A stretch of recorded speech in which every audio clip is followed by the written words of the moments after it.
그럼 내가 사이즈를 키우고 힘을 기를 수 있게 운동을 통해서 직은 섬유를 속근 섬유로 과연 바꿀 수 있을까? 이 부분은 영상 뒤편에서 설명드리도록 할게요. 안녕하세요. 어제보다 건강하게 살자 메이크온 라이프스타일 랩의 제이입니다. 다들 운동 하시죠? 바로 우리가 웨이트를 하는 이 근육 두 가지 종류가 있다는 사실 아셨나요? 네, 그렇습니다. 우리 근육에는 두 가지의 종류가 있습니다. 바로 직근 섬유와 속근 섬유 이렇게 두 가지가 있는데요. 직근 섬유는 영어로 Slow Twitch Muscle Fiber Type 1 근섬유라고도 불리고 흔히 접근이라고도 불립니다. 직근 섬유는 창출해낼 수 있는 힘은 약하나 꾸준히 오래 힘을 쓸 수 있어서 지구력 근섬유라고도 불리고요. 속근섬유는 Fast Twitch Muscle Fiber 또는 Type 2 근섬유라고도 불리고 백근이라고도 불립니다. 속근섬유는 창출해낼 수 있는 힘이 강하고 사이즈가 커질 수 있는 능력이 월등하지만 꾸준히 오래 운동은 할 수 없습니다. 두 가지 근섬유 모두 웨이트 트레이닝을 통해서 근미대 성장이 가능은 하지만 사이즈가 커질 수 있는 능력은 속근이 월등히 높고요. 그리고 원래 속근에는 정확히는 두 가지가 있습니다. 타입 2A가 있고 타입 2X가 있습니다. 우리가 보통 볼 수 있는 논문, 운동 채널, 운동 잡지에서 거론되는 타입 2는 타입 2A를 말하고요. 타입 2X는 2A보다 창출해낼 수 있는 힘과 파워가 월등히 높으나 영어로는 일명 카우치 포테이토 머슬 파이버라는 별명을 갖고 있습니다. 카우치 포테이토라는 별명은 아무것도 하지 않고 소파에서 앉아서 TV만 보고 감자칩만 먹는 그런 사람을 별명으로 하는데요. 그 이유는 그런 분들이 가지고 있는 근섬유가 아니라 이제 운동을 하지 않고 활동량이 적은 사람들에게서 많이 발견되는 근섬유가 바로 타입 2X입니다. 근데 그런 사람들이 왜 힘을 쓸 수 있고 사이즈가 클 수 있는 타입 2X가 많으냐? 바로 그런 사람들도 위급 상황이나 경우에 따라서 순간적으로 힘을 써야 되는 상황이 있기 때문이죠. 그럼 이 타입 2A보다 힘이 훨씬 센 타입 2X를 항상 가지고 있으면 좋겠으나 이제 안타깝게도 활동량이 없으셨던 분들이 다시 활동량을 높이시거나 운동을 시작하시면 그 타입 2X 근섬유들은 타입 2A로 점차 변환하게 됩니다. 그럼 내가 사이즈를 키우고 힘을 기를 수 있게 운동을 통해서 직근 섬유를 속근 섬유로 과연 바꿀 수 있을까? 이 부분은 영상 뒤편에서 설명드리도록 할게요. 자, 우리 모두 직근 섬유와 속근 섬유를 각각 적절한 비율로 가지고 태어납니다. 이는 근육 부위별로 약간 비율이 다르기도 하고요. 가장 중요한 점은 내가 태어날 때 가지고 있는 유전자에 따라서 비율이 결정이 됩니다. 제 전편 영상 유전자 검사 결과지에서도 운동 항목 아래에 직근과 속근 섬유의 비율을 결정한 유전자 검사 항목이 있었다시피 이는 태어날 때 유전자로 결정이 되는 부분이고요. 그리고 유전자 외에 그냥 사람의 근육만 봤을 때는 가슴, 등, 하체, 특히 대퇴, 그리고 이두 같이 순간적으로 힘과 파워를 써야 하는 동작이 많이 요구되는 근육 부위에는 속근 비율이 조금 더 높습니다.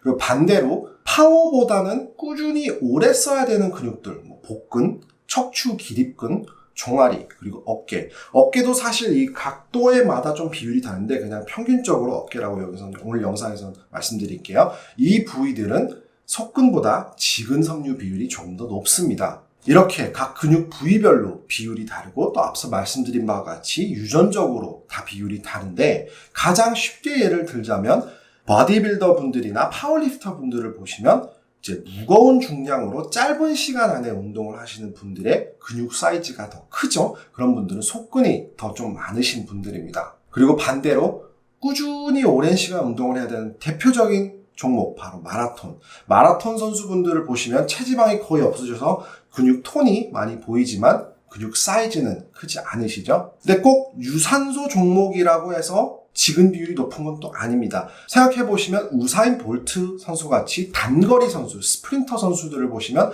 단거리에 파워풀하고 스피드 있게 달려야 되는 종목에는 근육질의 몸을 많이 보실 수도 있습니다. 이렇게 에너지 대사 능력, 그리고 단백 동화 능력, 그리고 근비대 성장률, 아나볼릭률, 그리고 직근, 속근, 섬유는 모두 유전자에서 결정이 되기 때문에 선수가 종목을 찾는다라보다는 종목이 선수를 찾는다라는 표현이 생기는 겁니다. 그럼 근육에 두 가지 근섬유가 있는 건 알겠는데 그럼 내가 평상시에 운동할 때 이 지식을 어떻게 사용해야 될까요? 지근섬유는 모세혈관 밀도가 높고 혈액을 더 많이 공급받고 그 이유는 속근섬유보다 많은 산소를 필요로 합니다. 에너지 대사 중에 1분 이상 지속되는 운동, 에어로빅 에너지죠. 즉 유산소 에너지 대사를 통해서 에너지를 얻게 됩니다.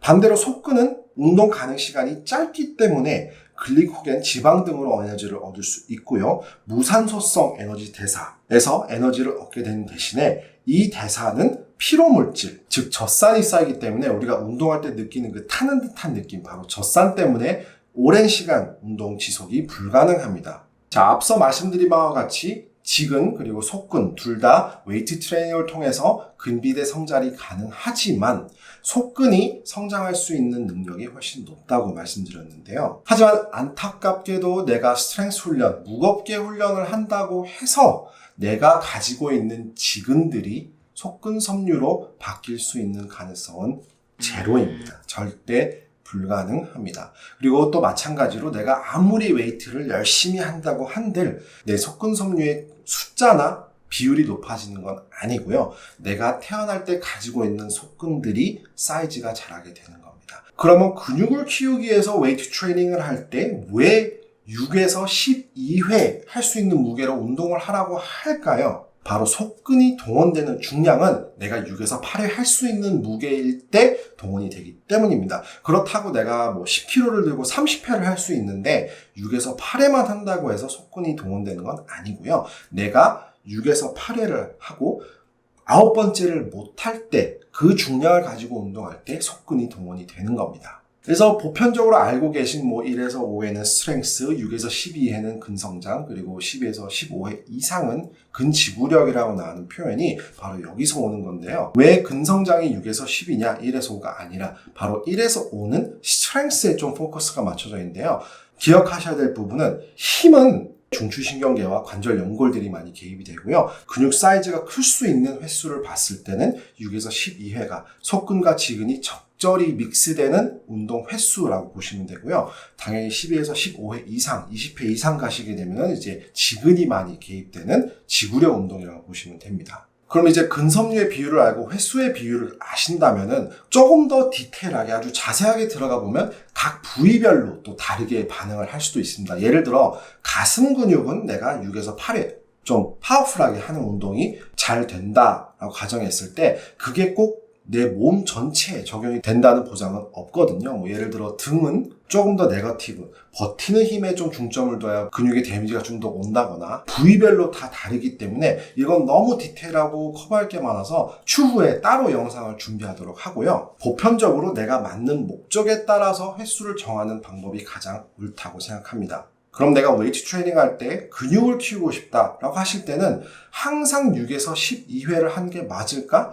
그게 틀린 말은 절대 아니지만 우리가 운동을 하는 데에 있어서는 또 우리 사이즈가 크는 것도 중요하지만 우리의 몸의 기능을 높이는 것도 운동의 중요한 부분이잖아요. 어떤 동작을 수행한다거나 어떤 중량을 든다거나 아니면 어떤 걸 어느 시간 프레임 안에 할 수 있다던가 이런 이유들 때문에 꼭 6에서 12회보다는 적절히 세 구간 다 섞으셔서 운동하시는 걸 추천드립니다. 자, 이렇게 웨이트 트레이닝이라는 것 자체가 굉장히 그냥 중력을 반대로 해서 중량을 드는 아주 간단한 운동인 것 같음에도 이런 세세한 모든 게 끼게 되면은 굉장히 좀 흥미롭고 생각할 게 많은 운동인데요. 고급 웨이트 트레이닝 테크닉을 통해서 실제로 무거운 걸 들고 있으나 내 몸은 10에서 12회, 15회를 할 수 있다고 이렇게 혼란을 주시는 경우도 있고요. 저희 저번 영상에서 소개해드렸다시피 선피로를 통해서 내가 비교적 가벼운 무게를 들고 있으나 무거운 무게를 들고 있는 것처럼 몸에게 전달하는 방법도 있습니다. 자, 오늘 근섬유 두 가지에 대해서 알아보았는데요. 매주 운동하실 때 조금이나마 도움이 될 수 있는 이론과 상식들 꾸준히 준비해서 업로드 해드리도록 하겠습니다. 자, 오늘 영상은 여기까지고요. 저는 다음에 또 유익한 영상으로 찾아뵙도록 하겠습니다.